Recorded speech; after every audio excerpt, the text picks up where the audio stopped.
Property can be a lucrative game, but knowing where to start can be a challenge. Sean White caught up with one investor who started with $25,000 and turned it into a $5 million portfolio. Owning a home is the great Australian dream, and some people dream even bigger, investing in property. But it's getting a little tougher out there for rent investors in this current climate. With rising interest rates, what that means is the cost to hold the investment property can get a lot greater.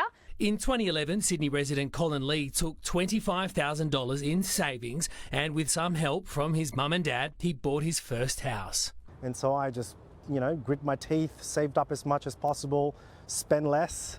And that was really how I got started. He purchased a 2-bedroom flat, and as a first home buyer, Colin was able to capitalise on stamp duty exemptions, plus the first home owner's grant. It's currently $10,000 in many states, but it jumps to $15,000 in Queensland and South Australia, and double that in Tassie. But how does one property become many? The more properties you have exposed in the growth of the market, the more you're able to leverage that and continue to utilise that to as a deposit for the next and the next. And with the leverage, Colin bought his second place. It's really a combination of equity, which is the capital growth from that first property, and my savings. But with the official interest rate at a 6-year high of 1.85% and further increases on the horizon, it's not always so simple. You've got to look at how much rent you're taking in on the investment property and what your repayments are, as well as adding to that what your rental is at the property you're living at. It can get a little tough at the moment, and I think rent investors really need to look at their budget closely. And where to buy. The rent investors that have done the best are the ones that have looked at really affordable locations with really strong rental demand. They've always had tenants, and tenants have been paying